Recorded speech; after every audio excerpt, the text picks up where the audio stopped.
Hi, good evening, everyone, and thanks so much, Aideen, for that introduction.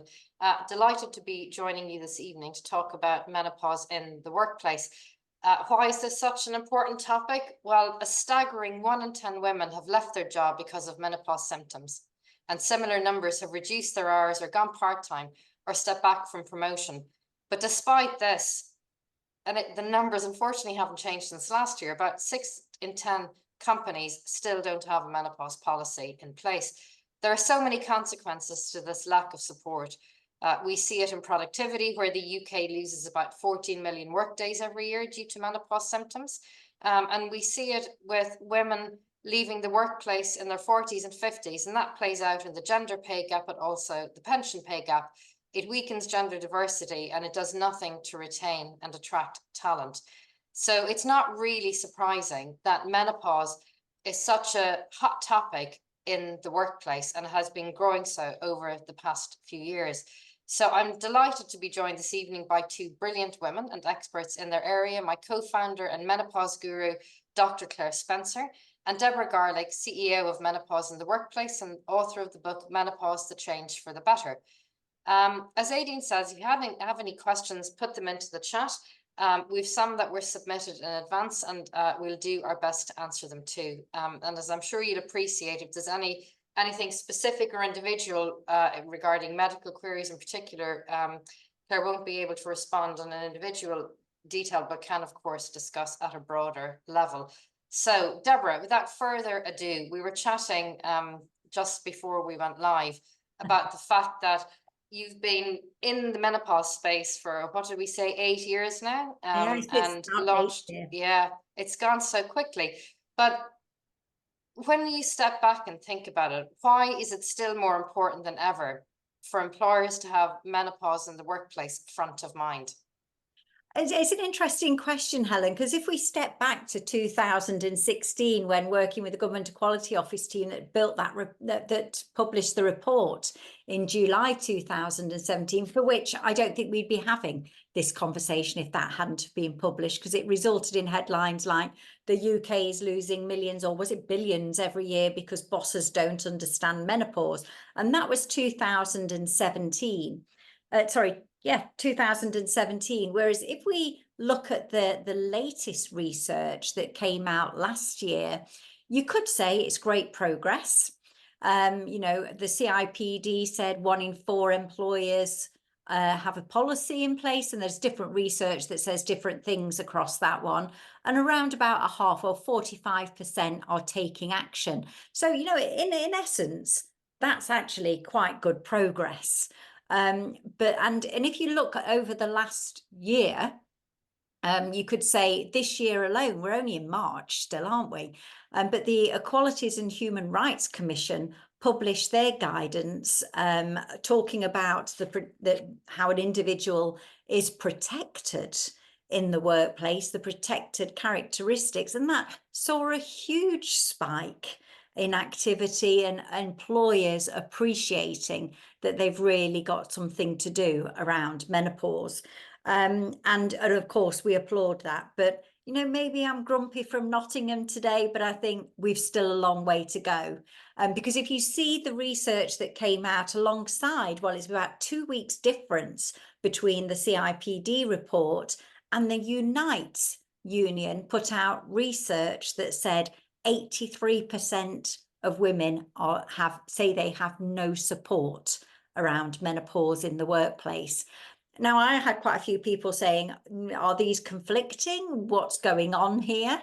But actually we said, no, if you think about it, we're talking about a significant cultural change, not just in work, but outside as well. And we're all human beings. So, you put out an announcement that says we've got a policy, and the CIPD people are predominantly HR professionals. They're closest to the policy than anybody in the organisation. They probably wrote it. But then if you think of people, the end user, there's somebody that's on the factory floor, on the shop floor, or wherever they might be. We've got the attention span of TikTok and Instagram now. You can imagine people scrolling past the reams of information they get from the company, and they may not have seen that they've got a policy.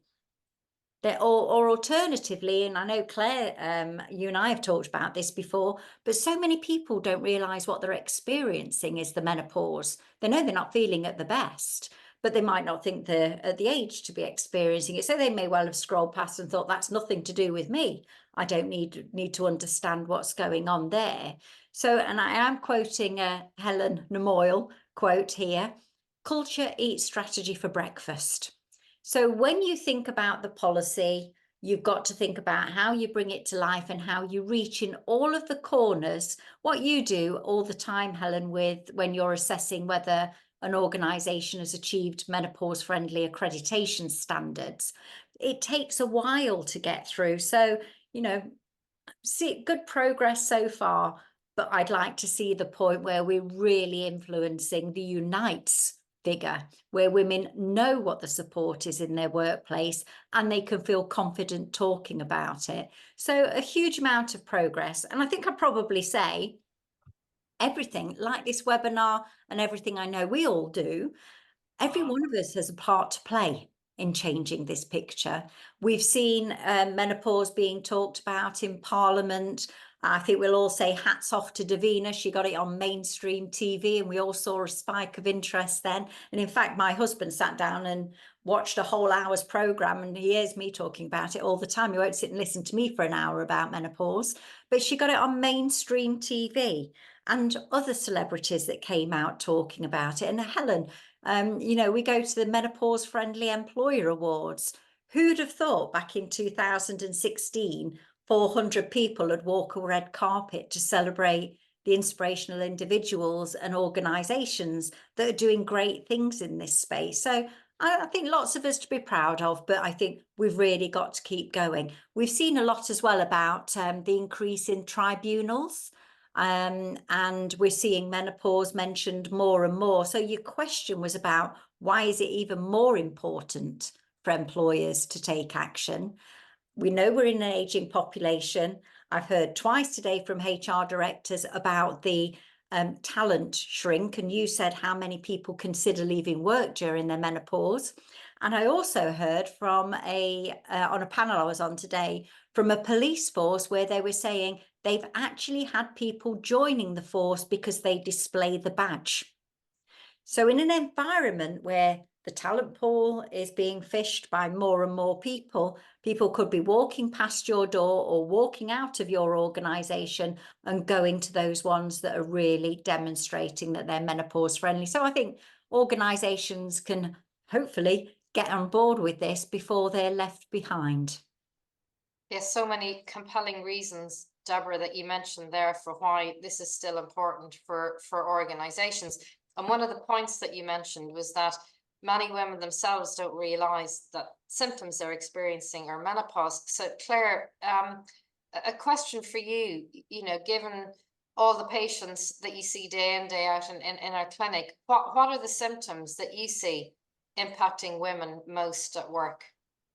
Yeah, no, good evening, everybody. That's a great question. And so it's really hard to say that there isn't a symptom that impacts a woman in the workplace. And to some extent, it does differ across different workplaces and what women are doing as their job.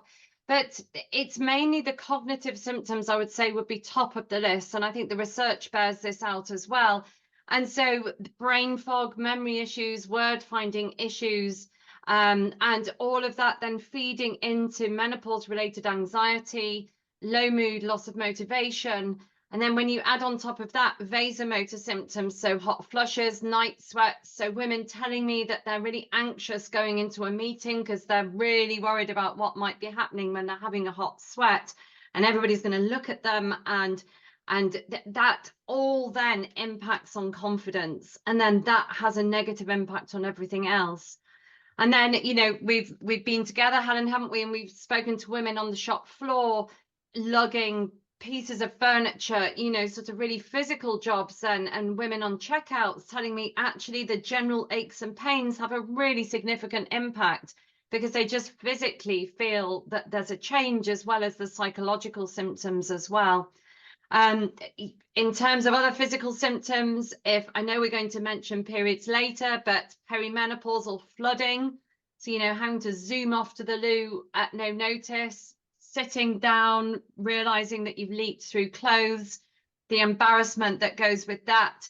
And then, some women need to go to the loo more frequently, but that might be actually practically tricky. For example, if they're on a shop floor.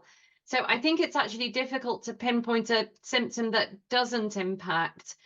And that I'm sure that the data from the Fawcett Society work for Channel 4 still hold true, that 1 in 10 women have left their jobs as a direct effect of the menopause. And I'm sure, Deborah, you hear it as well. Women not going for promotion, it's just some of those softer symptoms that then have such a massive impact. I do think confidence is a big one. And then obviously sleep. And if you're not sleeping, that you've got to get up and give a presentation the next day. And that can feel shocking and add to the worry about sleep that then has a negative impact on sleep. So many symptoms that have a very wide ripple effect in the workplace. So a couple of things, and so just before I come back to Deborah about the type of support that workplaces can give women with those symptoms, Claire, the symptoms you've mentioned, cover a huge range of physical, psychological, and cognitive symptoms. And the support that a woman will need in the workplace will really vary, and that's part of the challenge, isn't it, for some, that there isn't a set pattern to menopause or menopause symptoms. But very briefly, before we come to the workplace, what advice would you give someone who might be experiencing a mixture of these symptoms? And I know for many women, it's the cognitive symptoms that really take them by surprise. And really, can impact them at work and really lead to their confidence being undermined. When patients come to see you, when women come to see you with these symptoms, what's your advice in terms of how they help themselves to manage their symptoms?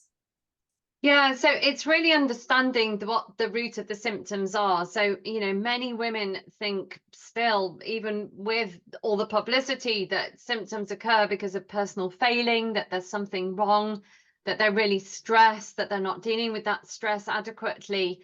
And so the first step is to just explain what's going on, that the fluctuation of estrogen is having a really significant impact on the brain and how it functions. It's having an impact on those chemicals in the brain that are responsible for memory, that are responsible for word finding, that there are physical changes to the brain that cause these symptoms. And so that can cause a massive sort of sense of relief.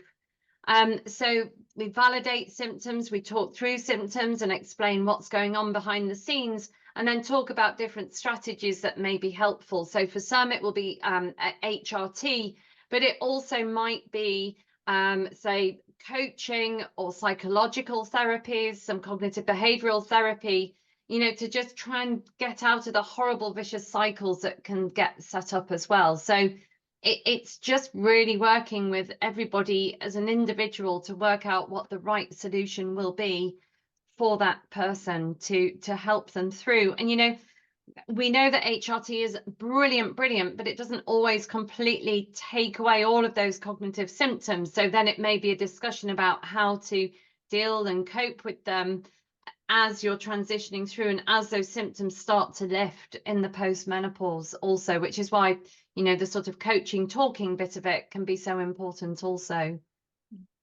Absolutely. And Deborah, just picking up on what Claire mentioned about, the breadth of symptoms and how they can impact. But if you can imagine, when you're in the midst of this storm of symptoms, you might not be feeling at your most confident, or feeling like you want to put yourself out there and have this conversation with your manager. So what would you recommend to someone who's going, who has those symptoms, but is a bit nervous about speaking to their line manager? Or what can organizations do, maybe another way to put it, to create an environment where someone will feel supported in having that conversation? And you're right. We do hear this all the time, and it's very sad, isn't it? When you sort of We have a lot of people come into training sessions, they don't realise what they're experiencing is the menopause till it goes up, and they sort of go, well, I've got that and I've got that and I've got that. I had no idea it could be the menopause. They just knew they weren't feeling themselves, and they might be putting it down to something else. I'm just too stressed with life, with work, with whatever. You know, that can really overwhelm and make you feel like, and I don't know how many times people have said that 1 in 4, as in people considering leaving work, that's me, that's where I am right now. I've got to that stage. Something's got to give, and it can't be my family, it can't be the caring responsibilities I have, it can't be the children, it's going to have to be work, whether that's leaving or dialing it down. So what employers can do is, and you know, it does take a little bit of time with this, and I do think there's a dual role there. So you said about what can an individual do. I would say if I was an individual in an organisation, what we often encourage people to do is, first of all, go to your intranet, type in the word menopause and see if you've got a policy or a guidance document. Because many people might have missed it, and I've had people before saying our organisation does nothing, and we say, well, actually, I think you find they do. They've got a policy. They might not communicate it broadly. And if you consider, if somebody's not feeling confident, if they see a document that says, we treat this seriously in our organisation, we want to help, this is the support that you've got available to you right now, that makes somebody feel really good and much more likely to raise it with their line manager. But it's more than that, isn't it? Because they might still feel lacking in confidence in being able to talk about it. And we often hear of people that we would call a silent leaver. They'd rather leave the organisation than face into that conversation. They might feel embarrassed about it or worried what somebody might think. But what an organisation can do, and it does take some time to normalise the conversation in the work environment. And that is, yes, if you've got a policy, fantastic. How you bring it to life, how you make that conversation normal. And I know we all run training sessions in organisations, but that just enables that conversation to start or keep it going. So continually communicating about it. And we often say International Women's Day is great, World Menopause Day is great, Women's Health Week's great. Even Christmas, menopause and mistletoe, you can do that at a push. But just making sure you're reaching everyone. An organisation can train up colleagues, because line managers are not born with menopause knowledge, and they can feel very worried about the conversation. So upskilling, whether it's your HR, occupational health, your line managers and individuals themselves, really does play back dividends in having confident conversations. Another one I would say would be looking at your workplace and asking 2 vital questions. What's getting in the way of you being at your best, and what can we do to help?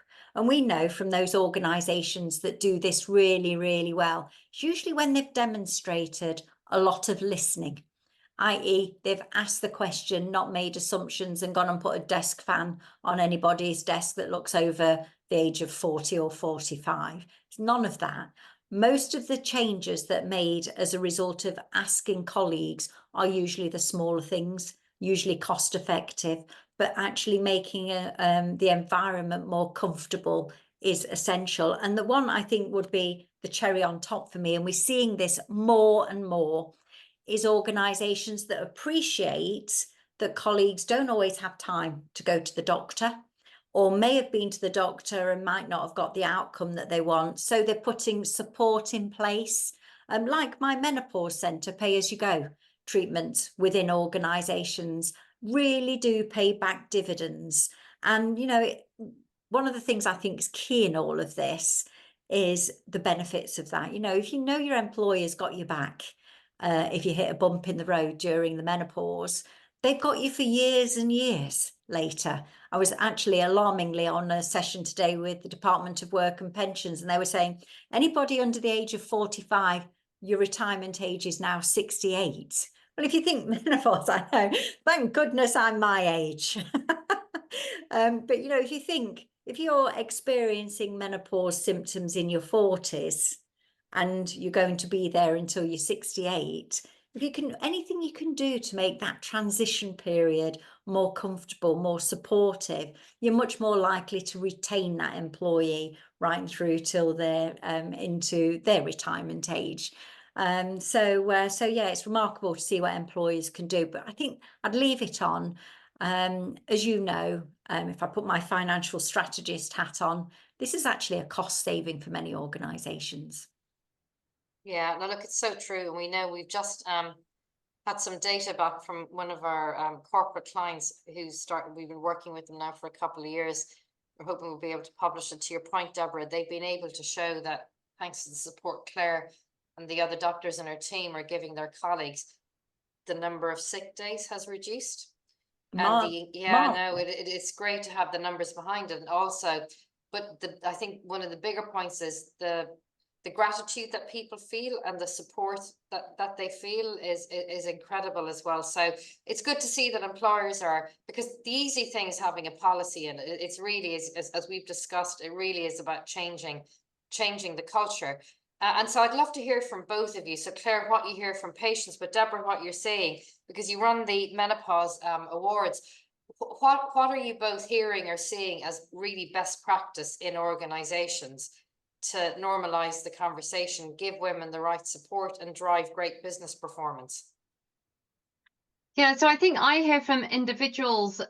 So I hear a lot of negatives. I think that's the issue, that if people are coming to us, often things aren't going quite right. But I think, number one, the companies who have been paying for consultations, so giving that care, the women are incredibly grateful, like superly grateful, to have the time to have a 45-minute appointment to talk things through, even if they're not really ready for treatment yet. We can make a plan and discuss what to do and validate symptoms and explain.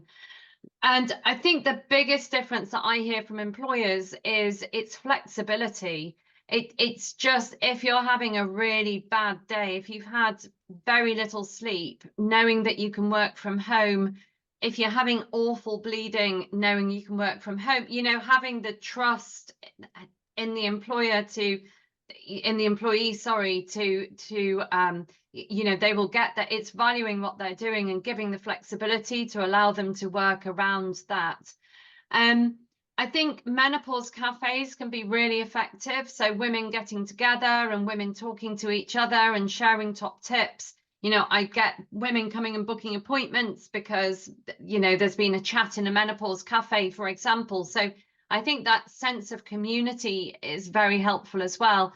But I think I really think it's important that women get the right advice, though. So it's, I think the companies that inject somebody like us, like Hempicked, where they're getting the right menopause advice, it's evidence-based and it's coming from a reputable source. I think that's so important also. So I would say support, community, flexibility make the biggest difference to the women that I speak to. Deborah, what about yourself? Oh, you took most of them, Claire. And I mentioned the structural things like policy guidance, engagement, communication, training, looking at the environment, etc.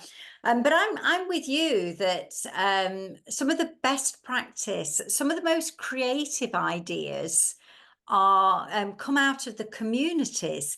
So when you mention Menopause Cafe, and I'm thinking here of Asta's sofa sessions. What we hear from those communities is it's a relief to know it's not just me. I'm not the only one that's not coping with this, and the enjoyment. And Helen, before this session, you mentioned one that we ran at Trent Bridge, which might have been 7 years ago. And actually, it was like a secret society of women coming together and being able to talk about their stories and how it was affecting them. But that, I'm not alone. I'm not going crazy. I'm not seriously ill. This is the menopause transition and I can do something about it, was absolutely key. But from those communities, and we do see some amazing ones, and I mentioned Asta, they came out with some really practical things, like they have the Black Cardi initiative, and more organisations putting period products in toilets than Deborah, ever do you want to before. explain the Black Cardi initiative? Because when I heard of it, and Claire, it's your point on flooding, I thought it was genius, like such a good idea. And this came out, Astor Group are going for reaccreditation under the menopause friendly accreditation a couple of months' time. But what was in their application was the Black Cardi initiative. And it was like, that's really interesting. What's that then? And in effect, if somebody has a flooding incident, you know, how many of us haven't been there? That it just enabled you to take the Black Cardi off the loo door, wrap it round your waist, so you could go and get changed without sort of showing that you'd had a flooding incident. And it was a really nice sign, really friendly sign that they had above it, and that just said, in the event of an accident, please feel free to use me, wash me and put me back for the next person. And they put some period products out as well. And they said they bought the cardigans from Primark. And, you know, what they find with the period products was other people will top them up if they use them anyway. So it's cost them very little to do, but it's almost become kind of a bit of a legend, because we know Astor Group did it first. The NHS organisations have started doing that, and a lot of other people are starting to do it as well. Very little cost, and how many of us would have appreciated a Black Cardi at some point? So those sorts of initiatives work really, really well, and it's very much baked in from the community, asking those questions. What's getting in the way of you being at your best, and what could we do to help? Very, very powerful questions. Yeah, and I suppose... Sorry, Helen, I was going to say... No, please, go ahead, Deborah. To your point, Claire, the majority of the initiatives, or the biggest impact that many people say, is it's just nice to be able to say, just bear with me, I'm having a day, and not feel embarrassed about it. Yeah, that's exactly it, isn't it? It's just feeling like you're being heard and you're being understood, and that the support is there. And I've had a question come to me directly in the chat, and very sorry to hear that this is your experience, but it is a great question, and I'm sure Deborah and Claire will have heard this before.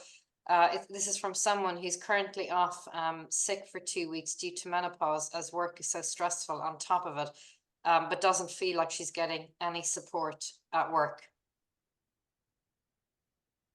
Do they have a policy? Sorry, Deborah. Sorry, Deborah. I'll let you go. Broke up a little. No, you go. You're going to talk about menopause policies. I was going to say, what is the published support within that organisation? Because hopefully there is something. And it is an interesting one, isn't it? Because some of the best employers, and I say that because we're seeing this more and more, have menopause as a reason for absence. And instead of it triggering the sporadic absence and other sorts of processes that could happen on the back of that. So I would check, what's the organisation doing now? If you've got a policy, great. If you can talk to your line manager, do talk to them and make sure it's clear. And if you don't get the support you need from your line manager, I'd talk to HR about it, or ask if you can have a referral to occupational health. Yeah, no, she just said that they don't have any policy in their organisation. So very sadly, this is the lived reality of women who, you know, in 60% of organisations, I don't know what percent of women that is, but I suspect the lived, well, based on the Unite data you mentioned, Deborah, the lived reality of the majority of women. Yeah. Claire, any other thoughts? Yes, and working in an IT male majority, which clearly does make it very tough to get the understanding. Claire, any other thoughts? Yeah, it's really difficult. I really sympathise. Often the organisation might have a policy, but actually the line manager just has no interest, and you know the pressure is just on to crack on. And particularly if you don't feel you can approach your line manager. So I would be looking elsewhere for support, and you know, try your GP, have a look at the resources out there. Hempict have got some brilliant webinars. We've got some great webinars on all the different symptoms. you know, just have a look around at good information and go to your GP and as a first port of call, and just see if there is other, you know, if it is extra medical help that you need to get through your symptoms also. So yeah, I'm really sorry that you're experiencing that, and I'm not letting your workplace off the hook. But please, if they're not supportive, please go and find support from somewhere else also. Oh, Deborah, Deborah, you're on mute. There's noise outside, so I was being kind. Did you say the individual was experiencing stress and is off work? Off work because of menopause with symptoms and work stress on top of it. Work stress on top of it. So presumably the employer is saying, can you come back and hurry up back, and not necessarily recognizing that menopause symptoms can be that debilitating. Is that what you're saying? Yes, she said, yes, that's it. Yeah. Okay. So in terms of action plan from here, because it is important to go and talk to your GP about this, isn't it, Claire? And I know from conversations we've had before that there are some tips to get the best from your GP appointment. If you don't have the benefit of my menopause centre, so I'd recommend my menopause centre on that one. But it is keep a diary of your symptoms, so you understand if there's any you know what's the pattern that's going on there. Read up from trusted sources around what your personal preference might be on managing them. So whether it is HRT, whether it's something else. So understand that, so you're going well prepared for the conversation, and that will enable you to have a conversation that is, I believe I'm experiencing the menopause. These are my symptoms. This is how it's affecting me. I've read up on it, and this is what I'd like to, I'm thinking might be right for me. What do you think based on my medical history? That's been all right conversation to have, Claire. Absolutely. GP will be very grateful if you did GP that. will be grateful. And before you make your appointment with your GP, do ask the receptionist who in the practice is the best person to speak to about menopause. You might be lucky and be on Claire's doorstep, or it might be the practice nurse, or it might be one of the other doctors that's had specialist training. But it's worthwhile waiting for them, because you're much more likely to get the outcome that you want. And if you don't get the outcome you want, ask for a second opinion.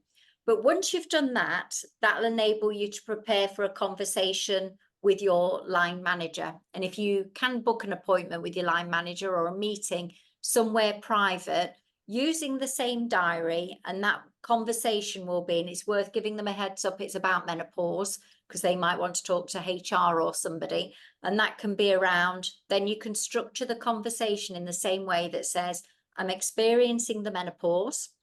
These are my symptoms. This is how it's affecting me at work. If you can put some ideas around what your line manager can do to help you during this time, then that would be very helpful. Talk to them about what you're doing with your GP, and you might need to let them have some time to think about it, because this might be the first time anybody's ever said the menopause word to them, and they might need to talk to HR about it. But put some time in then to review the conversation and see if you can get to a discussion about what adjustments or reasonable adjustments, accommodations might support you while you get that underway, or while your treatment might start to take effect.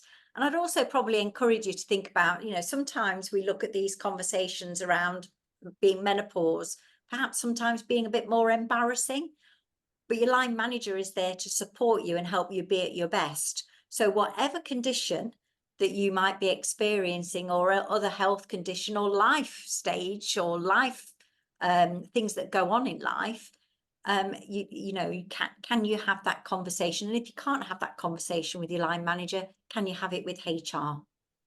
Yeah, no, all brilliant practical tips and advice there, Deborah and Claire. And I've also so I've pasted some links, and I'm going to paste in your website as well, Deborah, in a mo. I'm just pulling it up here.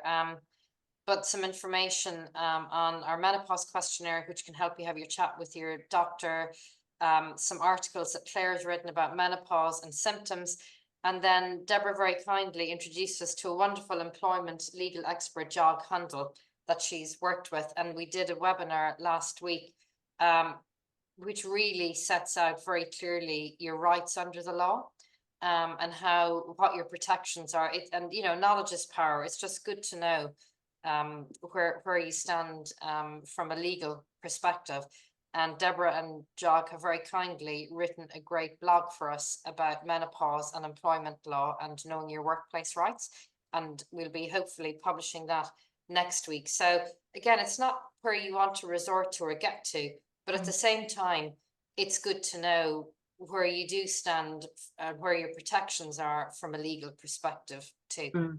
Yeah. And I'd just really like to add that many women I speak to feel completely overwhelmed, bogged down, brain is full of cotton wool. And we've given a lot of information, which is, have a look at those web sheets. But don't worry if it's going to take a bit of time to get to the point of booking the conversation. Many women say they haven't got a clue what it is they want. Just start somewhere, take a baby step in seeking support and advice, and everything will fall into place after that. But just do something to take a step forward. Great shout, Claire. We have to appreciate that sometimes it does take a bit of courage to take those steps, though, particularly if you're feeling, as you said, Claire, if you've got the psychological symptoms and they're already impacting on your confidence. But I think sometimes the prep, and whether you're using your top tips, doing that prep can actually sometimes help you look at it a little bit clearer. Yeah, exactly. And having the space, and if you can try and get a good night's sleep, I know easier said than done, but that makes such a difference, as well. Now, one of the topics that we also wanted to cover off, and the time is flying by, is around intersectionality, because menopause it's challenging for everyone, but it can often be even more challenging for women who are Black or brown at work. So Claire and Deborah, I just wonder, what's your experience been of the best way to support Black and brown women in the menopause in the workplace, and the things that, if you're a line manager or an employer, to be aware of? Can I just make a point that we're all unique? And I think, we started saying in 2016, when it felt like we hadn't learned as much as we have now, but being humans, from the day we're born till the day we die, our hormones change. But that uniqueness is something that we've learned a lot more over the last few years, whether it's our age of menopause, whether it's our symptoms, whether it's our personal preference on how easy it is to talk about menopause. Some might say, you know what, it's nothing to do with work, it's my personal experience. Or some people might even think, from a cultural perspective, this is absolutely not something that I'm comfortable talking about. And I think the intersectionality, Helen, that we've learned so much more about is we're not just menopausal women. We have different home environments, different other pressures, things like, menopause and neurodiversity is something that we're learning so much more. And as you say, from an ethnicity and race perspective, and I'll let Claire answer what the differences can be there. But I certainly know from our experience in working in the workplace, some of us might feel uncomfortable while we get used to the menopause word, but I know in certain environments we've had to use different approaches, because, well, I'm going to use the example of an Asian community we were working with in Bradford, where we had to actually do menopause training in Urdu, and also make sure that they were female only, because those individuals were not comfortable talking about menopause generally, but certainly not in front of men. So there's a lot to consider in terms of the uniqueness and overcoming some of those barriers that will enable people to talk about menopause normally? Yes, I think that's absolutely right, and far more barriers for certain certain groups within the Black, Asian, and minority ethnic women. And there can be barriers to seeking healthcare, and there can be barriers in actually recognizing the menopause from a healthcare education point of view, as well as from the point of view of the women, and not wanting to talk about the menopause, not wanting to acknowledge it. Often there's massive stigma and value added and taken away from women as they come to the end of their reproductive life. But it is really interesting. It's an area where far more research is needed. But what we do know is, for example, women of Afro-Caribbean origin may go through the menopause at an earlier age and have a different cluster of symptoms to Southeast Asian women. Southeast Asian women are less likely to complain of vasomotor symptoms, for example, but women of Afro-Caribbean origin may have vasomotor symptoms that just go on for years and years and years and last far longer. The South Asian women, they have a much earlier menopause. So the average age, rather than being 51, for example, we know is around 46. Wow. And so that means that, you know, symptoms may start earlier. It may be that there are more musculoskeletal symptoms. It may be that psychological symptoms are actually manifest in different ways. You know, women will complain of other symptoms when they mean something else. So there's a massive amount of education needed. And when we think about the barriers that already exist in the workplace, and then add the fact that, you know, a woman might have a male line manager, and that might be completely unacceptable to go and talk to that person about something like the menopause in the first place. You can see the scale of the difficulty and stigma still around talking about symptoms and getting help. Absolutely. So, you know, I think great things to have front of mind and to be aware of, particularly if you're a line manager or a leader in an organization, and you really want to create an inclusive environment. So one last question as we wrap up on menopause, because I do want to spend just a couple of minutes on menstruation. So one question that we hear a lot is, how do we get more men involved in the conversation, and also younger women? So any thoughts and tips on that for both of you? Deborah, do you want to start and I'll Sure. finish?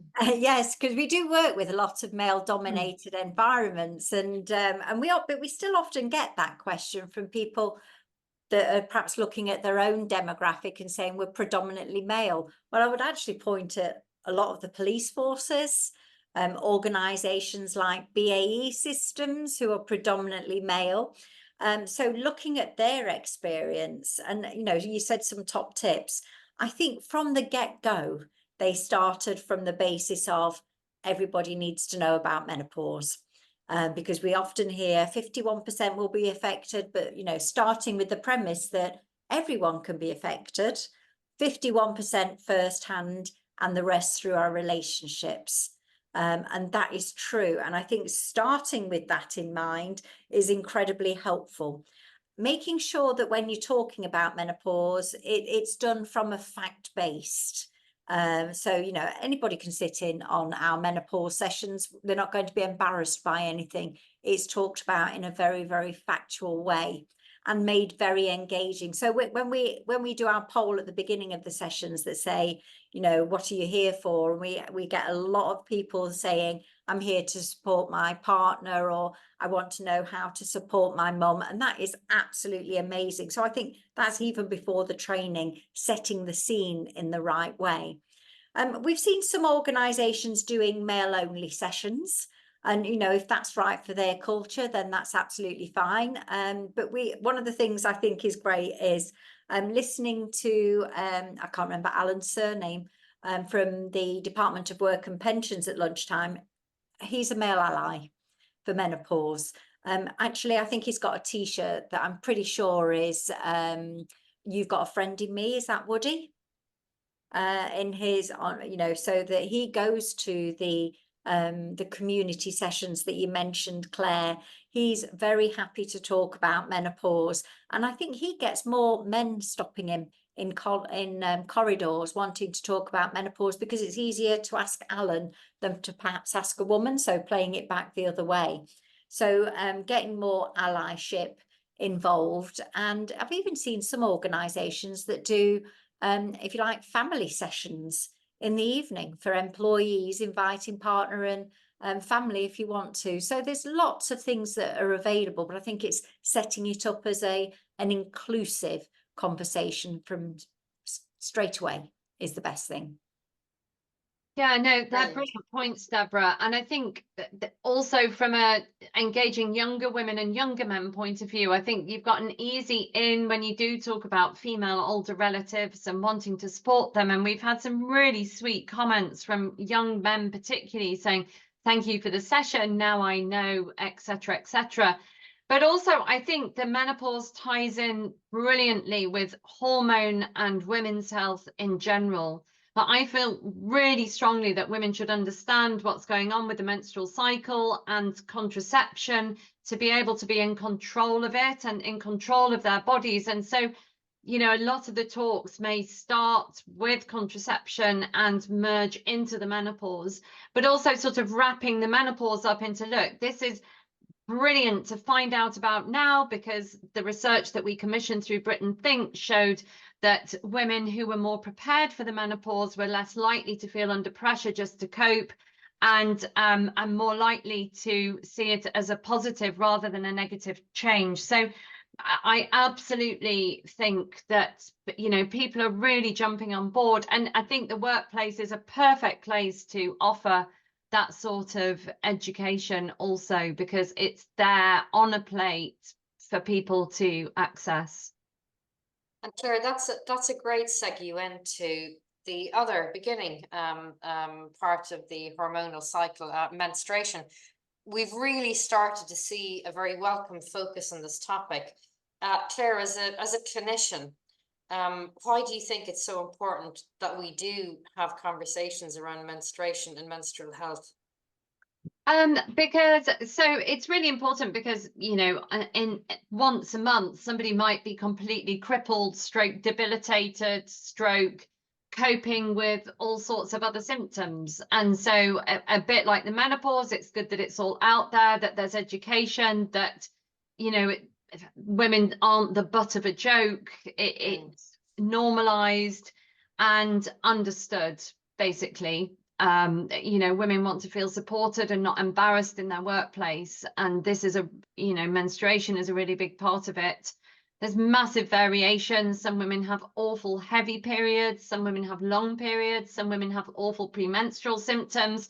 Some women will be really in pain, either through endometriosis or other medical conditions. So, yeah, I think opening the conversation out, again, just helps highlight what women may not particularly want to talk about to their managers, but everybody's appreciating what people could be going through, just to destigmatize it and alleviate some of the anxiety about how you're performing at work when your hormones are just completely, or how your body is reacting to your hormones is completely skew-if.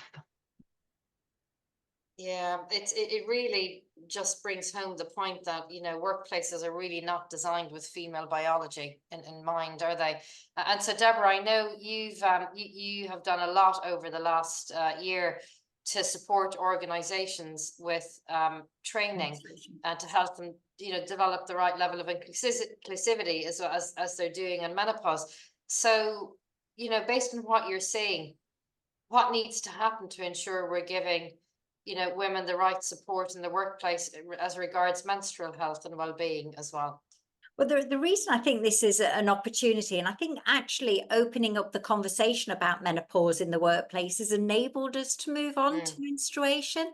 A lot of organizations have said, well, you know, now we've sort of busted that taboo, we can actually do more. And I think that is remarkable. They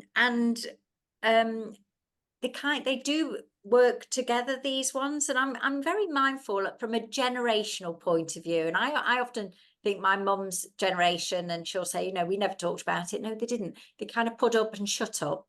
And here we are, predominantly the baby boomers, and is it Gen X? I think I'm a Gen X. So, you know, we are making these changes happen so we can all feel more comfortable talking about menopause. And I'm very much of a mind, if we do this right, we're helping people today and generations to come. But then you've got the millennials, and the oldest millennials are now in menopause or coming up to menopause. And they're much more demanding of their employers to look after their well-being. It's interesting looking at research that sees menopause and menstruation as expected, not as a nice to do. So I think, you know, the generation coming up behind us are actually expecting organizations to do this. They may well be selecting who they work for, whether you know, they provide this sort of support. But you know, we're looking at people starting work, is it 16 now to 68? And it's great that we are doing all we can to encourage people to think about supporting individuals in a way that I think of it as leveling the playing field. You know, we've got a lot to put up with, and the country needs us, employers need us, provide the support, and it's going to be beneficial to us all.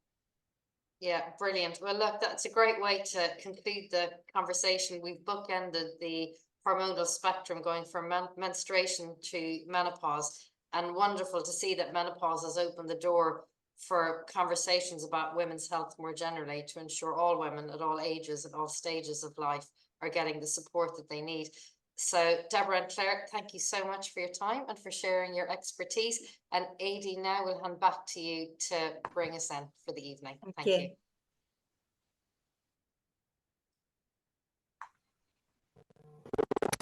Thanks so much, everyone. That was such a great event. Thanks to Helen, Dr. Claire, and Deborah Garlick for amazing help and advice, as always. And thank you to everyone who joined this evening. If you'd like further information or would like to speak to the experts, please feel free to contact at hello@mymenopausecentre.com. And following the event, everyone will receive a link to the recording in case you'd like to share it or watch it again. So good night, everyone. And thank you once again for joining us this evening, and enjoy the rest of your evenings. Night, everyone.